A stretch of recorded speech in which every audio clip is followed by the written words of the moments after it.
Bonjour, alors sur ce tuto, je vais vous montrer comment faire l'entretien annuel de ce poêle à granulés de la marque MCZ. Alors c'est le modèle Ego R2, voilà, 2.0. Donc on est sur un poêle à granulés qui a besoin d'une maintenance annuelle, ça tout le monde le sait. Donc le ramonage, si vous ne l'avez pas déjà fait, alors vous prenez normalement ces tiges que vous venez embouter les unes aux autres, donc c'est plein de petites tiges blanches comme ça, qui vont vous permettre de venir ramoner.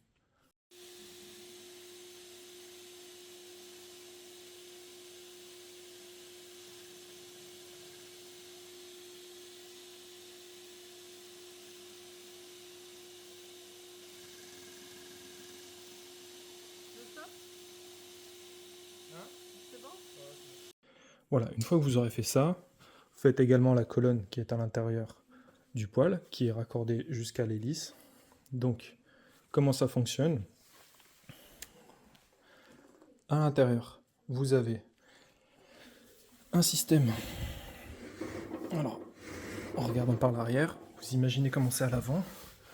Vous avez à l'intérieur de la cheminée du foyer des courroies des parois pardon, en acier, en acier brut. Donc comment on appelle ça déjà? Donc vous avez vos parois qui sont en acier brut, iron casted, donc en fer forgé tout simplement, qui recouvre les parois de votre foyer, et au-dessus une plaque en matière agglomérée de bois qui ressemble à de la craie.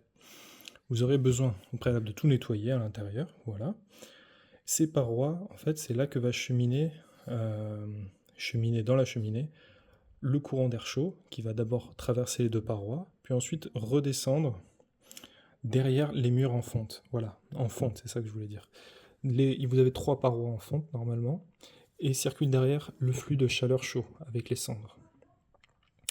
Ces cendres seront-elles aspirées à l'intérieur par une hélice? Vous voyez à l'intérieur, il y a... Attendez. Vous avez à l'intérieur une hélice rotative qui, elle, va venir créer de la succion pour faire tourner, pour faire sortir les cendres. Donc cette hélice, il est très important que vous fassiez l'entretien annuel régulièrement pour éviter l'accumulation de suif sur les ailettes. Si vous avez une accumulation de suif sur les ailettes, ça va créer un déséquilibrage dans l'axe qui maintient cette hélice-là, ce qui va entraîner une usure prématurée du roulement à billes, qui lui va s'entendre, vous allez entendre des vibrations, des grincements. Alors c'est peut-être mon cas, peut-être que j'ai entendu ça. Ce poêle a presque 10 ans, donc il a été ramoné plus ou moins bien en fonction des précédents occupants. Alors ce que vous faites, vous prenez une brosse qui permet de nettoyer les bouteilles, vous vous insérez entre deux hélices, entre deux pales de l'hélice, et vous venez ramoner de cette manière.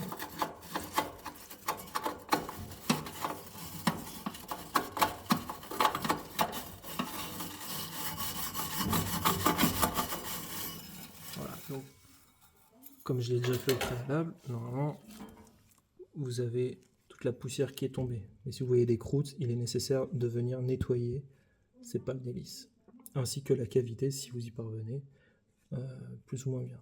Il est important que la suif en fait soit dégagée chaque année pour éviter l'accumulation et donc la surchauffe qui peut en résulter de trop d'accumulation de suif de cheminée. Ces suifs sont collantes, je vous conseille d'utiliser des gants en latex ou en nitrile non poudré pour faire l'entretien.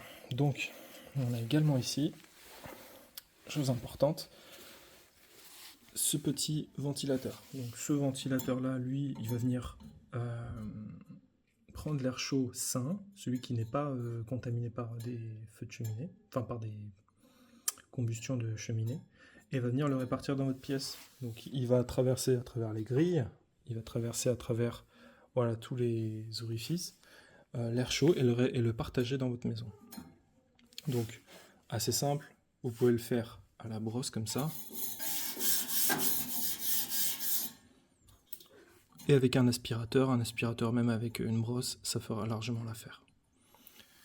Ensuite, là vous avez l'entrée d'air. Donc il est important de venir nettoyer dans cette entrée d'air, on va dire la sonde. Donc vous avez une sonde composée de 2 trous qui, elles, sont reliés à un pressostat juste en haut. Normalement, le pressostat, lui, il va juste savoir quelle est la qualité de l'air, il me semble. Un peu comme dans un frigo, vous avez ça partout. C'est pour juste vérifier le flux d'air. Donc si votre flux d'air, ou vous avez un débit qui est réduit, donc si vous avez quelque chose qui bouche l'orifice, normalement, vous êtes censé avoir un filtre qui cache déjà les grosses particules de rentrée, qui empêche les grosses particules de rentrer. Et vous avez cette sonde au milieu. Voilà, attendez, je vais zoomer. Vous avez cette sonde au milieu qui, elle, va venir capter le débit d'air. Et c'est en fonction de ça que la carte mère va venir gérer la combustion. Donc, comme une voiture, plus on a de l'air frais qui rentre sans particules avec un bon débit, plus on peut se permettre d'avoir une combustion intense. Si par contre c'est tout bouché, et que vos tuyaux également sont encrassés, pour X raison, il va falloir les sortir. Vous prenez un tournevis plat, et vous soufflez dedans. Alors j'insiste, vous soufflez, vous mettez pas de la haute pression, surtout s'il est toujours connecté au système de pressostat. Vous risquez de casser le mécanisme. Vous vérifiez que vos flexibles sont en bon état, qu'ils ne soient pas jaunes ni craquelés. Donc là, normalement, il est encore lisse, on peut encore s'en servir. Et vous allez sortir les deux, les nettoyer et les remettre. Donc respectez bien l'ordre. Normalement, en fonction de chaque machine, c'est différent. Il ne faudra pas s'échanger l'entrée d'air qui rentre et l'entrée d'air sortante. Normalement, il y a 2 sondes. Celle qui capte le débit d'air avant de passer la sonde et celle qui capte le débit d'air après. Si je dis pas de bêtises, corrigez-moi dans les commentaires si j'ai oublié un détail. J'en vous en serai reconnaissant. Donc bien sûr, électriquement, on vient vérifier qu'il n'y ait pas d'accumulation de poussière. Donc, regardez ici. Voilà. Vous pouvez bien sûr, n'hésitez pas à démonter tous les panneaux. J'en ai juste démonté 2 carters parce que j'avais juste cette maintenance à faire. Mais vous aurez tout à faire. Donc vous démontez ces panneaux.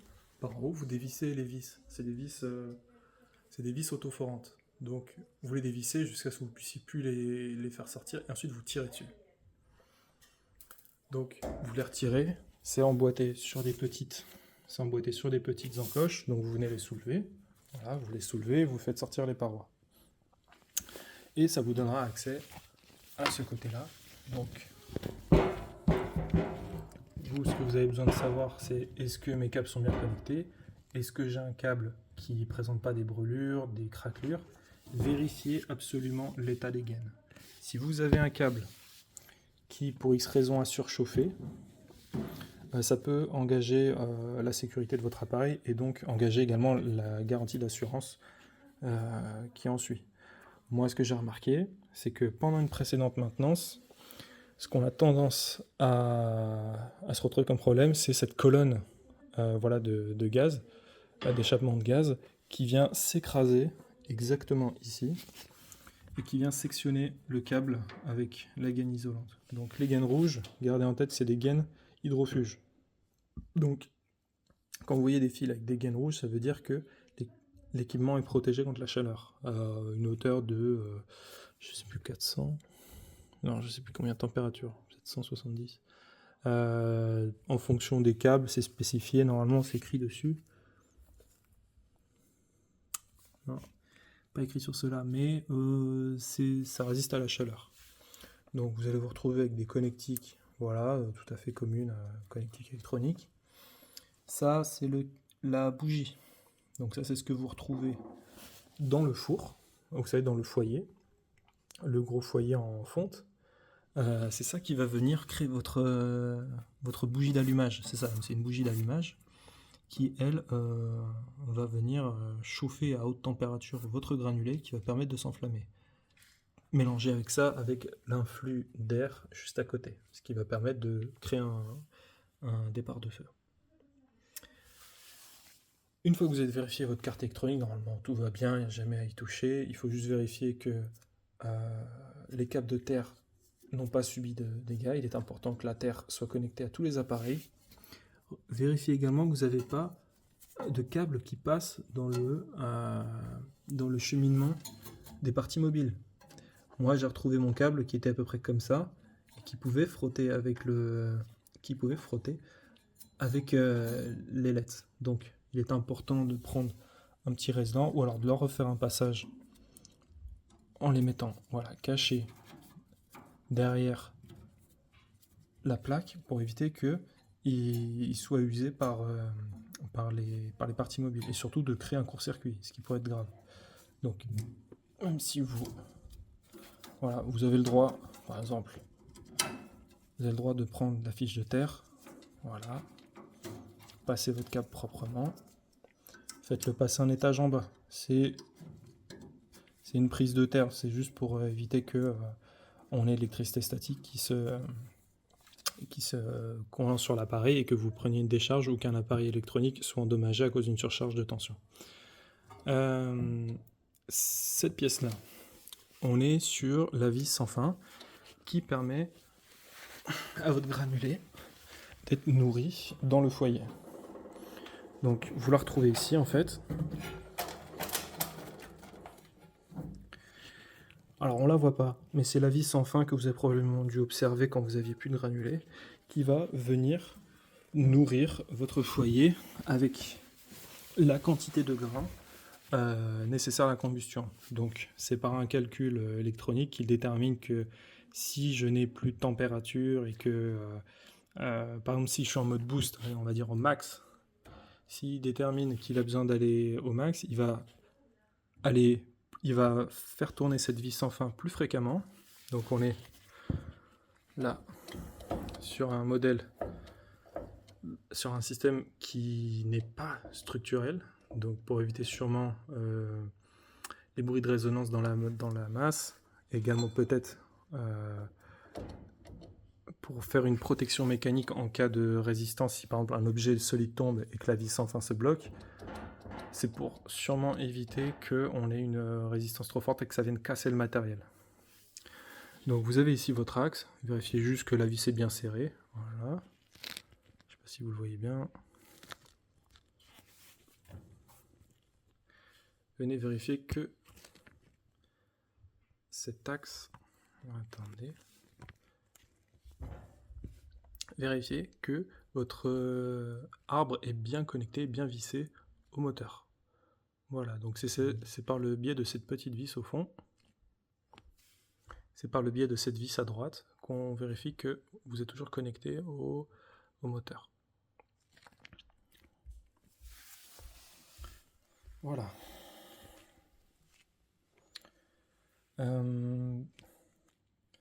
Avant toute chose, quand vous allez démonter votre matériel, assurez-vous d'avoir coupé le courant avant de retirer la fiche. Ce qui se passe si vous retirez votre cordon d'alimentation avant d'avoir coupé le courant, non seulement vous allez avoir des problèmes électroniques, parce qu'il va sûrement se resetter, il va perdre ses réglages, si vous avez un système à radio par exemple, et vous risquez d'accumuler une surcharge électrostatique dans les composants ainsi que dans la masse. Donc si vous avez une fuite de terre, admettons, et que vous retirez juste le câble, et que le matériel est toujours alimenté et continue de délivrer encore du courant, ça peut se retrouver dans la masse et vous vous faites électriser une fois que vous touchez la masse. Donc vérifiez toujours de éteindre en premier, puis ensuite retirer le courant. Quand vous allez le remettre, vous remettez le cordon d'alimentation, puis vous le branchez à la prise murale, puis vous appuyez sur le bouton on, dans cet ordre-là. Donc on reprend. Pour débrancher, j'éteins, je débranche l'alimentation qui va au matériel, puis ensuite du mur, si vous avez quelque chose à faire du mur. Et pour rebrancher, je remets en premier à l'appareil, ensuite au mur, et ensuite j'allume le matériel. Derrière, voilà, vérifiez juste que vos fiches sont bien engagées. Normalement c'est le cas.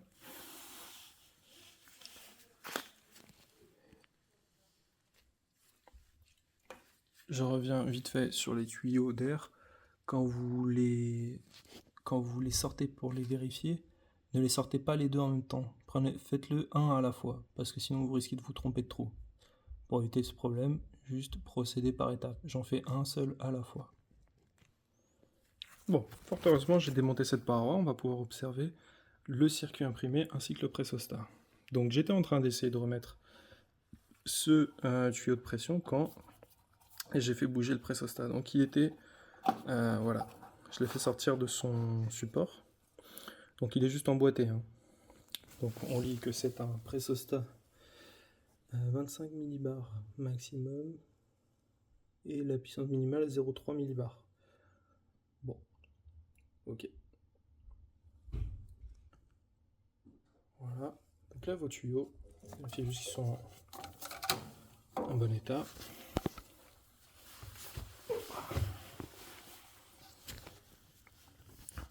Vérifiez qu'ils sont en bon état. Observez également pour les traces de corrosion. Si vous apercevez qu'il y a des points de rouille à certains endroits, n'hésitez pas à leur mettre un petit coup de anti-rouille. Ça ne pourrait pas leur faire de mal. Mais au préalable, nettoyez bien la surface. La carte électronique ici. Donc, votre nappe, vérifiez qu'elle soit toujours engagée. Les ports USB également. Resserrez, important, resserrez les connecteurs. Avec les contacts on-off, on-off, les vis, enfin les connecteurs qui sont vissés comme ça, vont subir des desserrages par... ça a à voir avec la tension électrique, également la chaleur, qui peut impacter le serrage mécanique de cette hélice. Donc c'est important de vérifier qu'elles sont toujours bien serrées. Voilà, donc vous prenez un petit tournevis, antistatique normalement.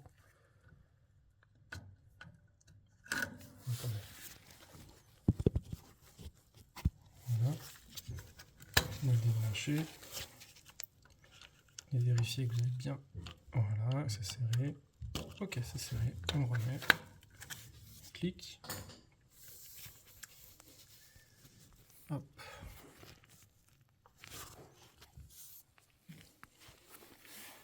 J'en étais où? Mon pressostat. Vérifier qu'il est toujours engagé. Normalement, ça ne bouge pas.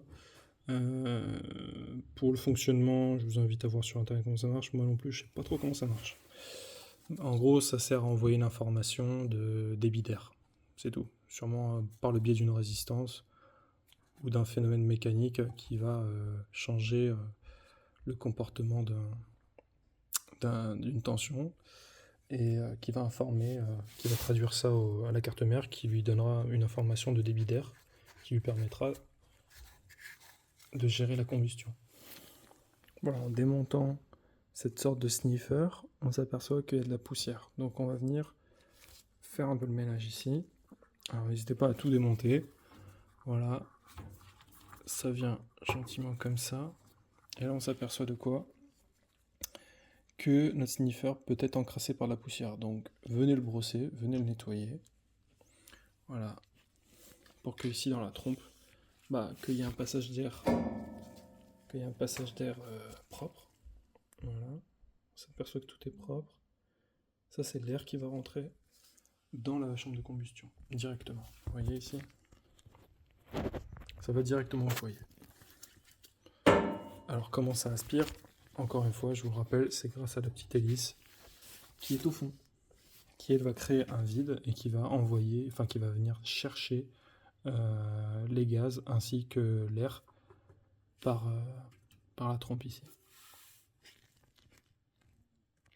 Là ici sur le matériel radio, donc on a vu que le pressostat il est juste emboîté dans le support, tout bêtement. Il n'est même pas tenu, c'est juste emboîté, posé. On vient vérifier également le circuit électronique de radio. Ça normalement c'est une option que vous pouvez avoir. Vérifier que voilà, la nappe soit toujours bien connectée. Normalement elle est soudée je crois. Elle est soudée en dessous. Voilà, nappe électronique plate. Vérifiez qu'elle ne présente pas de plis, surtout sur ce genre de petit nappe. Il faut s'assurer qu'il n'y ait pas des plis ou qu'elle a été pliée. Ça pourrait venir casser les câbles ou s'affaiblir, qui risque de créer une résistance et de chauffer et de court-circuiter au fil du temps. La radio, l'antenne, observez ici que lors une précédente maintenance, un technicien a forcé sur cette petite bague. Donc vérifiez que votre antenne est bien enfoncée. L'antenne, c'est juste un fil de cuivre, hein, je vous le rappelle. Voilà, mais assurez-vous qu'elle est bien vissée, quitte à la changer ou remettre un bout de colle. Et ça tient un peu bêtement. C'est juste une petite pièce en plastique, donc franchement n'y touchez pas. Mettez juste un petit point de colle si vous voulez, pour éviter qu'il bouge. Normalement ça bouge pas trop. Pour les réglages, je vous rappelle, on c'est pour avoir la fonction de chauffe sur on, et vous choisissez la vitesse ici. Si vous faites remote, ça va dépendre de votre petite manette. Et off, ça veut dire que vous éteignez l'appareil. Test, c'est pour le test, et ça, le bip, c'est ce qui vous alertera du démarrage et de l'extinction ou de modification de chaque paramètre. Voilà, donc là, pressostat pour le remettre. Voilà, engagez-le jusqu'au clic. Moi, c'était mon tuyau le plus éloigné, va venir jusqu'au sniffer du milieu. Voilà. Et celui-là, c'est le pressostat le plus proche, donc l'autre. Voilà, donc votre pressostat doit être connecté de cette manière-là. Donc, après avoir remis à l'intérieur votre sniffer, vous mettez les deux tuyaux bien au fond, bien en contact. Vérifiez en tirant dessus gentiment qu'il ne se détache pas. Voilà, donc lui un petit peu, donc on vient bien insister. Quitte à lui mettre un reste-là, comme ça il va être scellé. Vous faites une pause café. C'est important de faire une pause café, surtout quand on ne comprend pas ce qui se passe. Surtout quand on ne comprend pas ce qui se passe et qu'on bosse pendant des heures sur un truc qu'on connaît absolument pas. Vaut mieux pas se prendre la tête. Vous faites une bonne pause café. Ça vous redonnera les idées claires et ça vous permettra aussi de vous donner une opinion un peu différente que lorsqu'on est coincé devant un problème. On vient profiter, on vient absolument profiter. C'est interdit de devenir fou devant une machine. Vous avez vu, ça c'est un nouvel arbre que j'ai planté, un albizia. Tu veux un peu de café, le lapin? T'en veux un peu? Allez, sniffe un peu ça. Allez. T'en penses quoi? Allez, je me reprendrai bien une rasade, tiens. T'en penses quoi? Quoi? Tu veux m'aider à faire la mécanique? Allez, viens. Viens. Allez, viens. Viens m'aider. Faut bien que tu serves à quelque chose. Tiens. Eh oui, ça c'est mon petit assistant. Il aime bien m'assister, hein. Que tu bah oui, hein. Mon petit lapin. Donc, on en revient à nos moutons. Qu'est-ce que tu veux? Qu'est-ce que tu veux? Ah, viens le lapin, je vais te montrer comment on fait ça. Allez, viens. Allez, viens. Donc là, petit aparté avec le lapin. N'est-ce pas? Toi aussi, tu ramones tes oreilles? Ouais, tu ramones. Moi aussi, je vais ramoner, regarde. Pour ramoner ça, c'est simple. Tu mets ça à un embout de 2 dans ta visseuse. Donc, première visseuse bon marché. Et là, ouch. Là, tu tiens comme ça. Et voilà. Tu viens tout nettoyer. Et voilà, c'est tout propre après. Puis aussi de temps en temps l'étanchéité de vos tuyaux, car vous avez ici une petite mèche. Alors c'est du 10, hein, c'est du 10 rond que vous pouvez racheter à Leroy Merlin, n'importe quelle quincaillerie.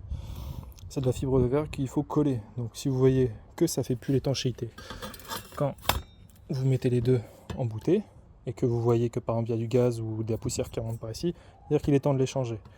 À chaque endroit où il y a une bosse comme ça veut dire que vous avez un joint. Ça ici c'est le T juste à la sortie de de l'hélice. Donc normalement, pour éviter que toutes les poussières ne remontent, vous avez ce petit récupérateur qu'il va falloir juste nettoyer. Hop, voilà. Là ici, vous voyez peut-être pas, mais vous avez un joint en caoutchouc. S'il ne tient plus, il est nécessaire de le changer. Là ça tient, on le garde. Ya Donc là, il l'a vu par l'avant. Donc, vous avez deux choses importantes à savoir ici. Enfin, plus même. Vous ouvrez le poêle. Déjà, vous allez sentir si votre vitre, est-ce qu'elle bouge. Alors, si votre vitre bouge, sachez qu'il est bon de venir resserrer gentiment ici. Alors, vous avez deux vis normalement, voilà, qui tiennent une pièce ajustable. Alors moi, en l'occurrence, je lui ai mis un coup de colle parce que ça se desserrait trop souvent. Donc, sûrement à cause de la dilatation de la température, ça va venir desserrer ici ces vis-là. Moi, j'ai mis un coup de colle, comme ça, les vis ne bougent pas et cette vitre arrête de m'embêter. Vous faites pareil pour le bas. Donc, on voit que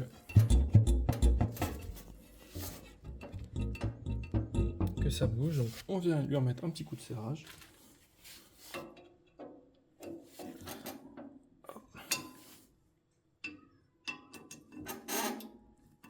Voilà.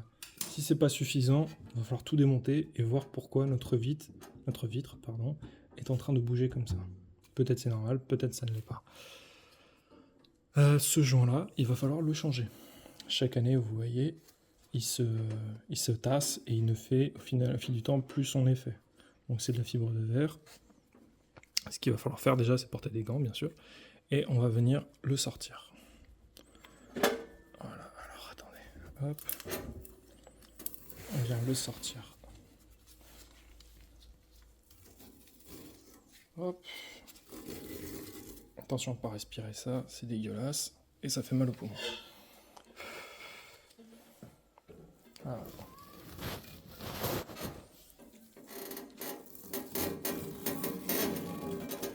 C'est de la grosse merde. Allez hop, on jette. Allez hop, poubelle. Donc, là ici, on va venir nettoyer l'insert. Donc, on a toujours les traces de l'ancien. Voilà. Donc, vous prenez le tournevis et vous venez gratter un peu comme ça. On va bien nettoyer, parce qu'on ne veut pas qu'il reste des résidus qui va venir empêcher que notre nouveau joint se colle. Donc, vous nettoyez tout bien ici, voilà, comme ça. Prenez, je sais pas, quelque chose comme une Dremel, quelque chose qui vous permet de venir creuser et nettoyer vraiment. Et aussi, pourquoi pas, de rendre la surface rugueuse, de manière à ce que la colle accroche mieux. Voilà. Donc voilà, moi j'utilise ça. Ça vous permettra de suivre le profil de la tranchée. Hop là. Regardez déjà tout ce qui tombe, ça marche très très bien. Et ça, c'est propre comme jaja. Propre comme jaja.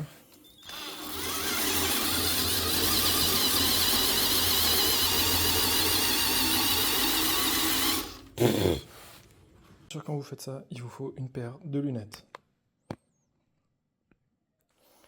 C'est surtout pour éviter de se prendre des débris bizarres dans les yeux, de fibres de verre et de métal, ça fait super mal. Dans les petits angles, n'hésitez pas à gratter comme ça. Voilà, gratter les petites surcouches. Moi, ce que j'ai, ça doit pas être normal. Ça doit être 3-4 années accumulées de colle qui n'ont jamais été retirées par l'ancien occupant, ni même par le gars qui faisait le ramonage. Voilà. Ça y va bien avec ça.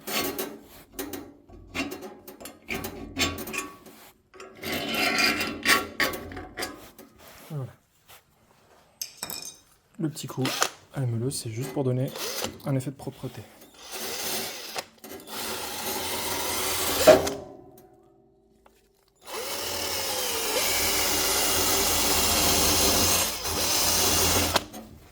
C'est déjà mieux. Ce sera bien plus pratique quand on appliquera la colle et ça tiendra mieux. Voilà, même à l'intérieur du foyer, vous pouvez y mettre un petit coup.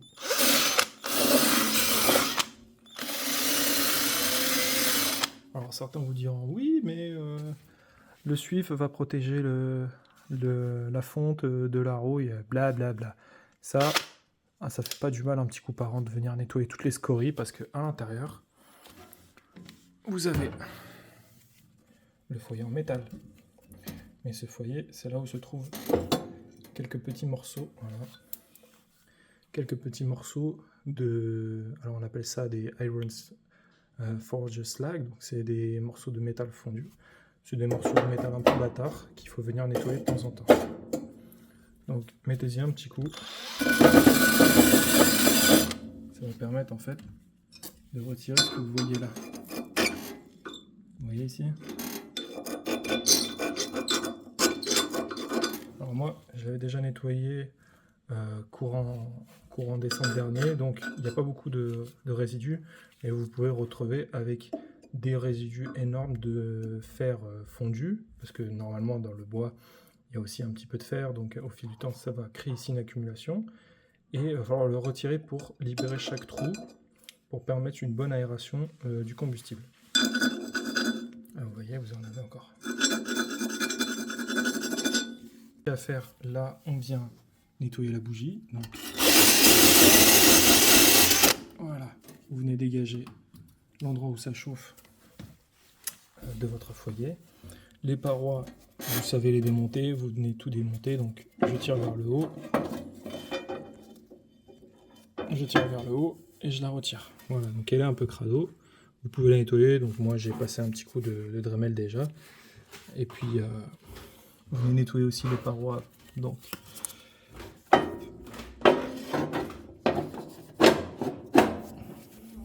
voilà. Hop.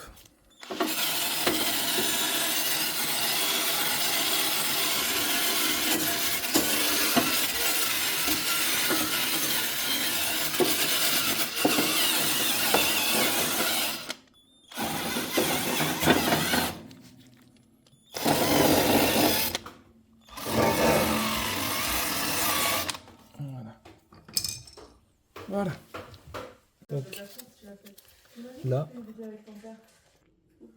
Donc là, quand vous allez changer votre insert de joint, donc votre joint, vous venez chercher quelle dimension c'est. Donc si vous connaissez déjà la dimension, tant mieux. Si vous avez de votre fabricant la notice et les pièces de remplacement, les consommables, tant mieux. Si vous ne l'avez pas, c'est simple. Vous prenez l'ancien, vous allez à Leroy Merlin, vous demandez ça ressemble à quoi, ils vont vous donner une estimation du diamètre que c'est. Mais sinon, vous pouvez juste prendre la mesure. Voilà. Et vous venez regarder ici le rayon. Donc vos rayons, ça descend pas trop en dessous de 10. Donc normalement c'est du 10. Voilà, ou plus ou moins grossièrement, vous venez chercher le rayon. Donc là on est à peu près sur du 4, 5. Donc rayon de 5, diamètre 10. Donc vous allez au magasin et vous cherchez, voilà, joint pour foyer, insert, poêle. Donc c'est du rond. Vous avez soit du rond, soit du plat. À ne pas confondre avec les trucs AliExpress où c'est plat, où c'est pas fait pour. Donc là j'ai commandé un truc AliExpress qui ne l'est pas, dédié à cette utilisation. À la limite serait peut-être plus utile pour ça, mais là vous voyez c'est de la tresse vraiment fine. Donc ça au pire gardez-le pour autre chose. Mais il vous faut un insert de foyer noir. Donc diamètre 10, longueur 2,5 mètres. Donc là, vous avez quoi, au moins du 50 par 50 par 30 par 30. Donc là, prenez 2 bons gros mètres, ça vous servira également pour faire d'autres tâches de bricolage. Donc là, on va venir nettoyer toute la merde qu'on a fait. Attention, j'allume.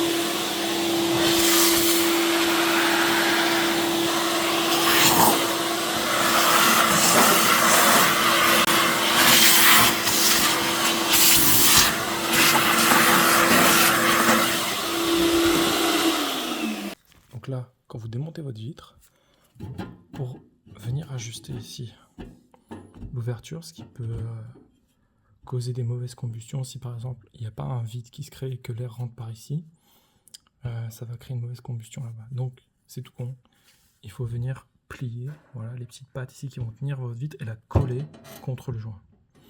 Donc au début, elle ressemble à ça, voilà. Elles viennent tout juste se coller en contact contre le verre. Et vous pouvez augmenter, voilà, leur pli. Vous pouvez augmenter le pli ici, juste avec une pince et vous l'écrasez un petit peu pour que la plaque colle davantage.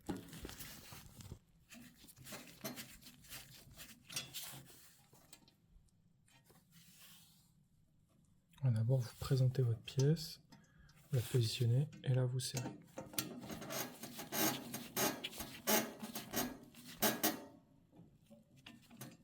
Voilà. Et là, vous êtes en bon contact.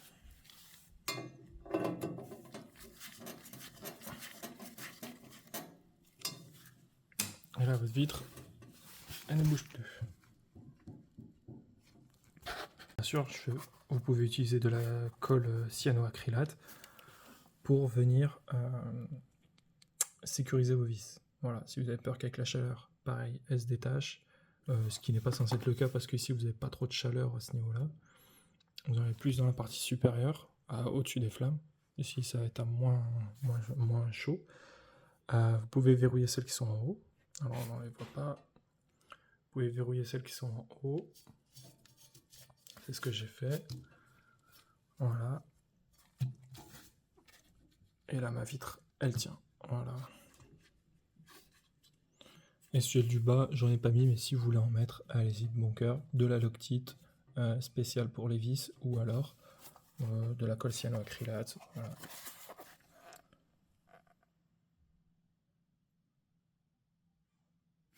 Vous avez besoin d'accéder au ventilateur, sachez que vous pouvez le faire par l'avant, mais vous serez obligé de refaire un joint pour l'hermétisme. Voilà, donc vous venez déboulonner ici, ça doit être du 8-8, voilà, 8. Venez de visser les 4 boulons et vous pourrez avoir accès à la plaque. Mais vous serez obligé de démonter tout l'ensemble du support, ce qui n'est pas une chose facile à faire. Voilà, donc avec ce joint-là, on vous conseille d'abord de venir nettoyer le foyer, donc c'est-à-dire, comme c'est écrit ici, mode d'emploi, retirer le joint usagé, nettoyer et humidifier l'emplacement. Donc on va venir nettoyer l'ancien emplacement. Donc moi je vous conseille de venir nettoyer, humidifier avec de l'acétone. Donc l'acétone, ce qu'elle va faire, ça va dissoudre les colles et le vernis présent depuis l'ancienne. Moi je vous conseille de nettoyer d'abord une première fois avec de l'acétone pour venir retirer tout ce qui est suif, gras et anciennes traces de colle. Voilà, ça vous allez nettoyer votre insert de joint avec ça. Voilà, une fois que vous avez nettoyé, voilà le petit chiffon avec de l'acétone, vous allez bien dans la rigole. Et là vous voyez que c'est pas gras, que ce n'est pas gras et que c'est propre pour recevoir le joint avec sa colle. Voilà, donc ils vous disent de mettre une colle qui réagit avec l'eau. Donc on vient humidifier, à présent que tout a été passé à l'acétone, on vient humidifier toute la rigole, voilà, avec de l'eau normale, l'eau claire. Voilà, une fois que c'est plein d'eau, donc là on vient ouvrir.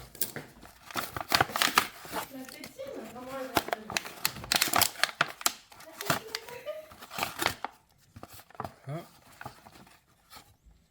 Prendre notre joint.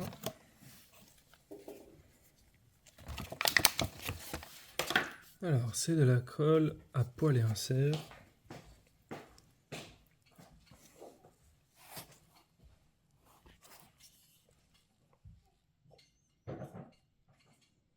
Poil et insert, c'est tout ce que ça dit.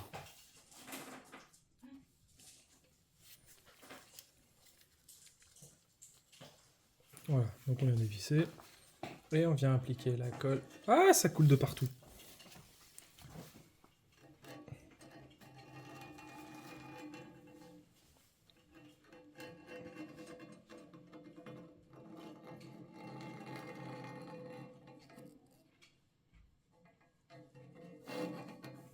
Ah, ok, ça se présente sous forme de gel. Voilà, c'est une sorte de gel noir.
On va bien en mettre là où on n'en a pas mis.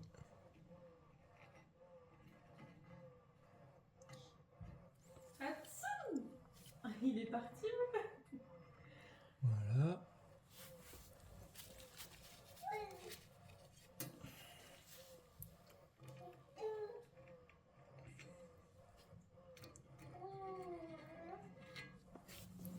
Ok, on vérifie qu'on en a partout de manière uniforme. Voilà. Maman.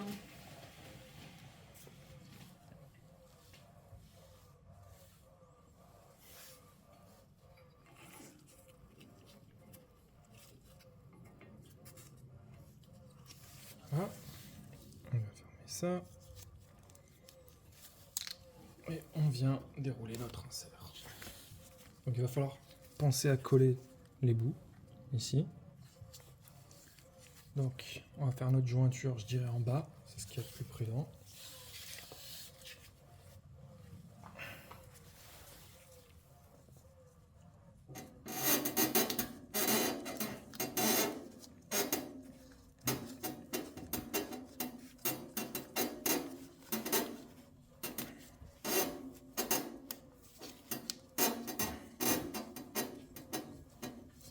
Là, je trouve qu'il en manque un peu, on va en rajouter. Voilà.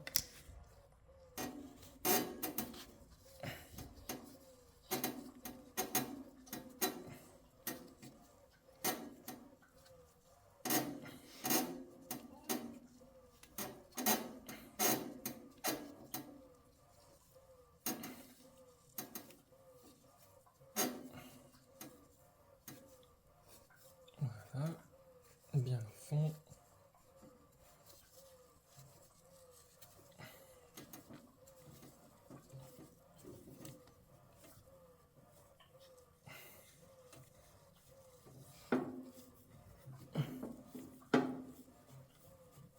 Ah.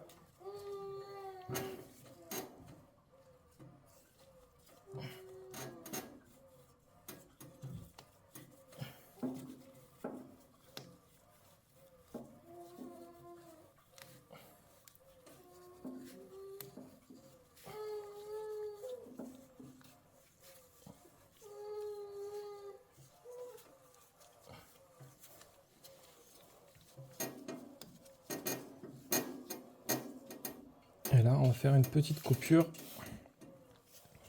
et un raccord. Ah putain, il me faut le couteau.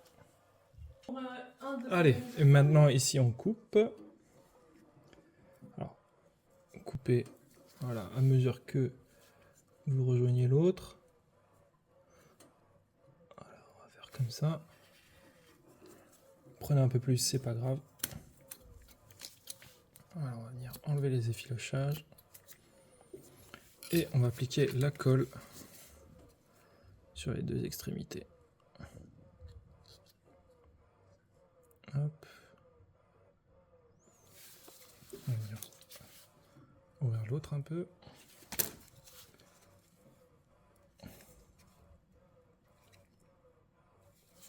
Voilà. Et on va venir faire épouser les deux.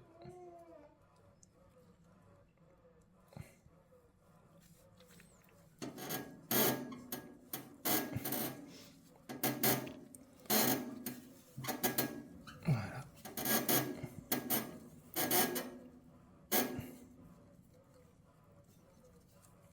Voilà.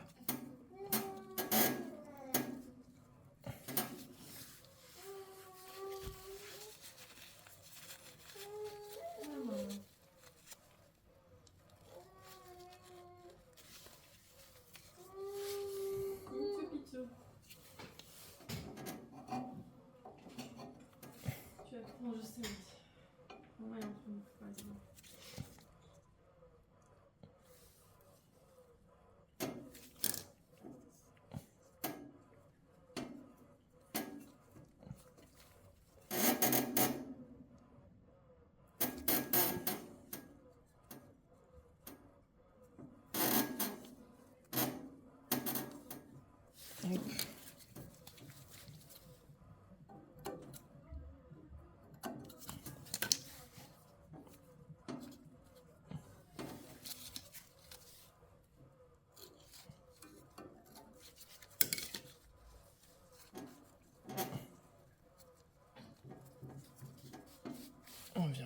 s'assurer que il est bien enfoncé à l'intérieur, tout le long. Voilà.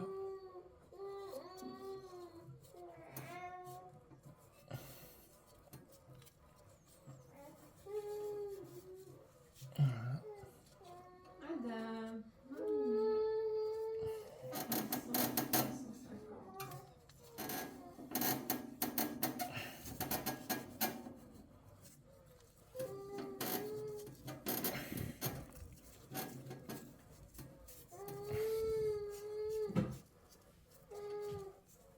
Et voilà.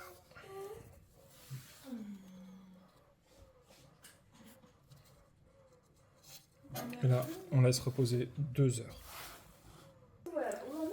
Pour info, sous votre poêle, si votre poêle tremble quand vous l'avez positionné, sachez qu'on peut ajuster chaque pied ici avec un tournevis cruciforme ou venir tout simplement, si vous le basculez, venir ajuster en vissant ou dévissant la hauteur du pied. Comme ça, vous pourrez positionner votre poêle de niveau. Également ici, pour la partie de la plaque en fonte que vous venez poser, vous pouvez ajuster en vissant et dévissant ici la hauteur du support, ce qui va venir mettre votre plaque de niveau et la stabiliser.